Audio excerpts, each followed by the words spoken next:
Assalamualaikum warahmatullahi wabarakatuh. Pemirsa, kita jumpa lagi sama saya, Joko Yongono. Saya akan kedatangan tamu, bukan kedatangan tamu ya, tamu yang datang. Inilah dia artis kita panggil Ki Alam. Teng teng teng teng. Teng teng teng teng teng teng teng teng teng teng teng teng. Ki, sehat Ki? Alhamdulillah sehat. Alhamdulillah. Ini bulan puasa. Udah berapa kali Iya. ini nih? Udah berapa kali Ramadan baru ketemu lagi ya? Iya, Ki Alam makin gemuk sepertinya. Bulan puasa makin gemuk. Iya. Orang-orang sahur saya ngopi soalnya. Kita sudah lama tidak ketemu Ki ya. Iya. Karena kesibukan masing-masing. Betul, betul. Ki Alam yang begitu sibuknya, ya Allah, mantap nih, Iya, jadwalnya padat nih. Padat saya itu terus keluar ke itu tuh ke dimensi lain. Buset dah. Muter-muter dimensi lain. Dimensi lain. Kemana aja Ki? Ada deh pokoknya. Ada pokoknya. Ada Mas, ada. Ini ceritanya ada sesuatu yang mau diungkap atau gimana nih? Ini kangen aja Ki, pengen ngobrol-ngobrol santai. Kangen udah lama ya? Iya, kita lama nggak ngobrol. Puasa lancar puasa ya? Alhamdulillah. Puasa mah. Iya. Terus Ki Alam nih mau berbagi cerita apa nih Ki? Saya bingung nih Ki. Biasanya Ki Alam kan banyak pengalaman spiritual yang ngebahas lain gitu loh Ki, jangan yang biasa. Iya, justru ngebahas Indonesia tuh. Oh iya, semua bisa dibahas, apalagi tentang Indonesia ya. Bisa, negara kita ya. Wah, luas. Negara kita tercinta nih. Ya, tapi bener Mas, ngomongin Indonesia itu kan kita sering dengar apa? Saya NKRI gitu-gitu kan ya. NKRI harga mati. NKRI harga mati, udah harga beras aja dia nggak tahu. Harga beras nggak tahu. Iya, ada ya nggak apa-apa, itu bagus kan, mengobarkan semangat untuk negeri tercinta. Cuma nggak tahu kontribusinya apa, saya juga nggak tahu gitu loh. Tetapi yang lebih banyak dikucilkan mungkin ya, atau dikucilkan atau mungkin apa ya, dirasani wong gitu loh. Artinya praktisi, ya saya ngomong nggak mewakili ya, pribadi aja ya. Saya sering melihat kalau praktisi itu kontribusinya untuk negara Indonesia sebenarnya banyak banget. Praktisi? Iya, para praktisi paranormal, entah itu yang dianggap dukun gitu ya. Iya, iya. Kalau kaum intelek ya mereka membangun negaranya dengan keintelektualnya gitu kan. Atau Joko Yongono dengan apa untuk negeri ini gitu. Dengan bayar pajak Ki. Lah ya bayar pajak juga ya. Semua dipajekin. Nah, mau dipajekin tuh. Saya ngelihat teman-teman spiritual itu ketika dia ingin memberi sesuatu untuk Indonesia itu benar-benar tidak mengharapkan apapun tuh. Justru dia masuk dari ranah batinnya. Nah, kalau manusia kan ada lahir, ada batin. Ya. Nah, kalau lahirnya mungkin ya orang-orang yang menyumbang dengan semangatnya untuk negerinya. Nah, kalau dengan materi mungkin ya, dengan materi, dengan apapun yang nyata ya. Tapi ada bentuk yang tidak nyata yang diberikan oleh para anggaplah para dukun gitu, nggak apa-apa gitu. Paranormal gitu. Paranormal gitu. Kan orang selalu konotasinya dukun itu paranormal ya. Kayaknya jelek gitu ya. Padahal ya tergantung persepsi masing-masing itu. Itu. Hal apa Ki yang disumbangsikan buat bangsa itu, buat negara, buat Indonesia lah. Indonesia. Mereka dengan ikhlasnya memberi sesuatu yang dia pelajari sendiri, dia inginkan, dia mengorbankan tentunya ya, selain waktu pasti karena untuk sesaji kan mengeluarkan uang juga gitu. Nah, di situ biasanya selain dia untuk meminta keberkahan sendiri, dia minta keberkahan untuk negaranya, negerinya. Bahkan dia kadang membawa bendera merah putih. Itu ada yang viral tuh yang sesaji ditendang itu Ki. Oh, yang dulu Wah itu gimana itu Ki? Kan sumbangsinya ngasih sajian nggak boleh tuh Ki. Ya karena itu ya sebenarnya karena mungkin ketidakpahaman.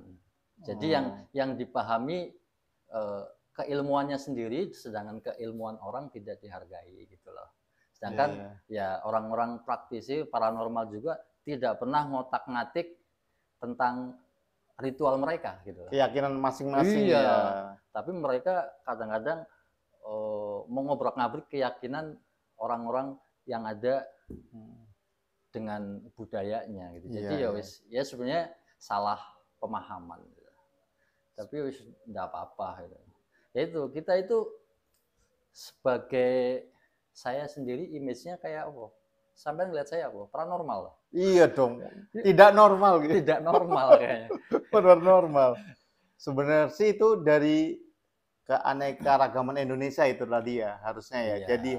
Jadi salah satu dari itu ya. Jadi harus saling menghargain ya.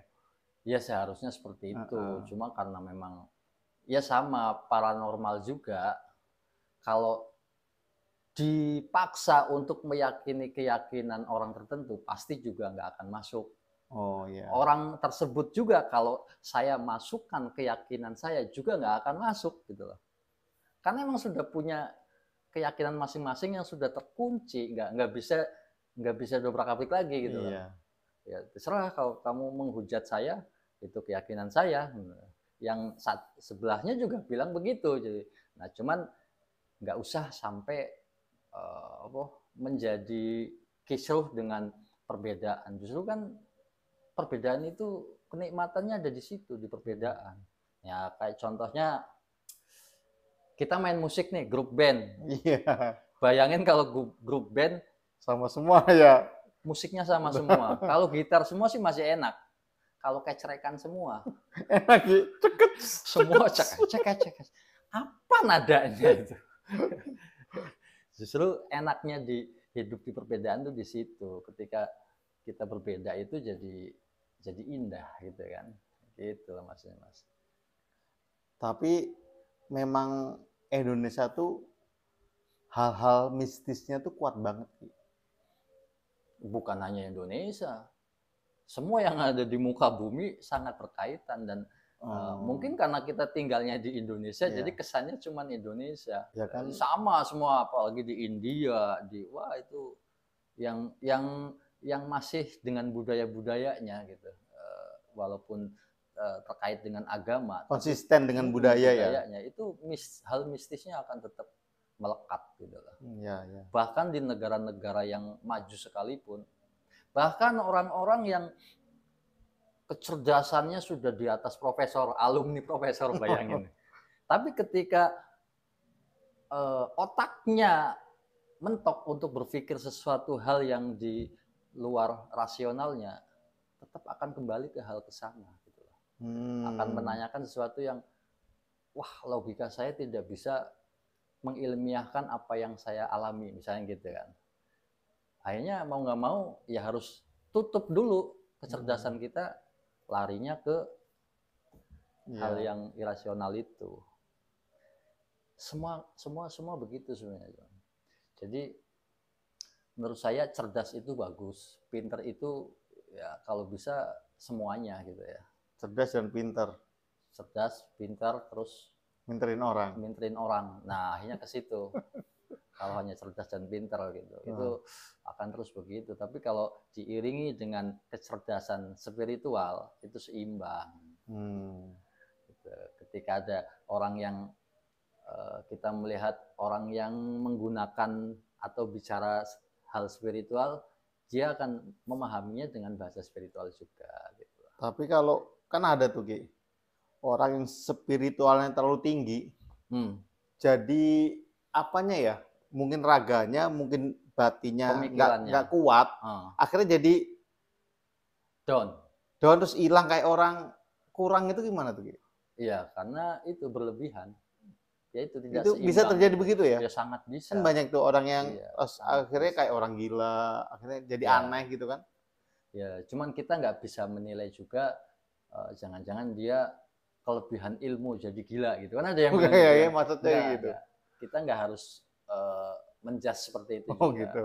Siapa tahu orang seperti itu yang dikasihi sama Allah. Hmm. Jadi kita semua berpikir positif. Ada orang yang nendang sajen, siapa tahu dia eh, dikasihi sama Allah. Kita nggak tahu tuh. Gitu. Jadi berpikiran positif aja. Gitu. Sebenarnya itu semua tuh alurnya sama, tujuannya sama ya, ke Allah ya, satu ya, Iya, yang sama. Maha Esa Yang satu. Maha Esa. Tapi caranya berbeda atau gimana? Iya boleh punya cara Pemikirannya berbeda. Iya. Ya memang nggak ada yang melarang, mau dengan cara apapun silahkan gitu loh. Wong ya kalau bicara ketuhanan memang agak sensitif gitu ya. ya. Cuma ya wis kalau sedikit-sedikit kita pelajari ya enggak apa-apa gitu. Bahkan mau lebih ekstrim itu saya mau nanya, kenapa Tuhan namanya banyak sekali gitu. Di agama ini namanya ini, di agama ini namanya ini. Yang benar yang mana Tuhan itu? Ya menurut keyakinan Ya masing-masing yang akhirnya kan ke benernya situ kan? gitu ya benar. Lah iya. Berarti di situ Menurut saya kan saya nggak bisa memaksakan pendapat nah, Tuhan saya ini yang benar tuh Tuhan saya gitu. iya, kan gitu kan? Heeh. Nah, Akhirnya artinya kan bahwa di situ kita nggak harus merasa benar sendiri gitu loh, bahwa Tuhan saya lah, Allah ya yang paling benar. Menurut kita kan begitu. Menurut keyakinan orang lain enggak, saya mah berdoanya ke Sang Yang Widi gitu. Saya Tuhan Yesus, ya terserah, bebas lah. Terus Tuhan tiba-tiba marah gitu. Nama gue bukan itu. Kalian lu nggak ada yang tahu nama gue. Bingung gimana tuh? Kalau misalnya dengan bahasa seperti itu ya. Jadi ketuhanan itu bukan di sebuah nama, tapi sebuah penyatuan antara diri kita dengan Sang Pencipta itu seperti apa gitu loh. Ya kita ngomongnya jadi belepotan kemana-mana, dari Indonesia ke ketuhanan ke kan namanya kita ngobrol iya ya, ngobrol-ngobrol asik tanpa ya, bahasan jadi mengalir iya, aja betul, gitu. betul mas. Bukan tanpa apa ya, tanpa direncanakan. Ya. Pertemuan Iya. mendadak. Ini ya. Ki Alam nih spiritual masuk, politik masuk. Nih dulu kuliah di mana gitu? Oh, saya SAG. SAG apa iya. itu? Ini sarjana alam gaib. Kirain di filsafat ya. Kalau filsafat kan pelajarin semuanya tuh. Ya, sebenarnya semua orang sudah berfilsafat kok. Nggak harus kita belajar khusus ya. Ya kalau bisa belajar khusus tentang filsafat yang para pendahulu kan banyak, filsuf yang religius juga ada, yang rasional juga banyak gitu loh. Tergantung, cuma ya kalau udah masuk ke filosofi memang susah dicerna bagi mereka mungkin yang belum ranahnya ke sana gitu ya. Jadi apa sih ribet banget sih, ngomong aja langsung gitu kan gitu. Ya sebenarnya semua bahasa ayat-ayat Alkitab semuanya tuh filosofi. Karena mungkin kita belum masuk ke kedalaman filosofinya, akhirnya menerjemahkan satu bahasa itu saklek gitu. Kan satu bahasa bisa banyak arti. Iya, karena sebenarnya makanya ada filosofi itu supaya tidak ada batasan. Kalian boleh menerjemahkan apapun gitu, sesuai dengan yang kamu ketahui. Itu filosofi itu seperti itu, banyak sekali. Dalam diri kita aja filosofi semua gitu loh. Ini Ki Alam apalagi nih, kalau baca filosofi Socrates, wah itu luar apa biasa. itu gitu? Coba jelaskan gitu. Satu baru denger gitu, Socrates. Socrates itu apa dulu? Tokoh, dia tokoh. Oh, salah Socrates. satu tokoh di zaman apa? Saya juga nggak mendalami banget, cuman adalah banyak yang bisa dipetik Jadi ternyata dahulu di zaman Romawi pun sudah banyak filosofi-filosofi yang memberi penjelasan tentang bagaimana manusia hidup gitu loh. Dan sebenarnya apa sih fungsi manusia hidup itu gitu. Di situ ya intinya kita tidak usah mencari kebenaran atau kesalahan gitu loh. Karena kebenaran dan kesalahan itu tidak ada. Itu hanya sudut pandang. Kita tidak usah mencari kebenaran atau kesalahan. Ya. Kita kan Karena suka nyari itu kan. kebenaran dan kesalahan itu tidak ada. Tidak ada. Yang ada hanya sudut pandang. Ya, ya. Baik dan buruk itu sudut pandang. Ya, Sampai menganggap saya baik karena pernah saya baikin gitu kan. Enggak, kayak Alam baik kok gitu kan. Coba kalian kamu pernah saya bikin kecewa. Baik apanya. Gitu kan? Iya. Jadi sudut pandang. Jadi sebenarnya baik dan buruk itu tidak ada. Iya. Jangan mencari kesalahan, tidak usah mencari kebenaran. Masuk ya. Masuk ya. Iya. Benar sih. Pencuri itu kalau dilihat memang salah ya. Iya, salah kan? Tapi buat dibaliknya disumbangkan. Ya, mungkin bukan disumbangkan. Apa? Kan orang kan nggak tahu ngasih makan anaknya, entah dia ngasih siapa, oh dia baik gitu. Baik gitu kan. Kata yang ada dicuri hal. Dia jahat gitu kan. Kata yang diberi dia baik. Jadi dua mata koin ya berarti ya. Baik dan buruk itu tidak ada. Yang ada sudut pandang gitu. Nah, gimana caranya ngelihatnya ya berarti? Bagaimana caranya supaya di kiri kita menganggap kita baik, di kanan kita menganggap baik, semuanya menganggap kita baik, berarti berbuat baiklah kita gitu loh. Tapi sebaik-baiknya manusia pasti ada kesalahannya, gitu kan? Ya. Sejahat-jahatnya manusia pasti ada kebaikannya. Nah, kalau di Tao itu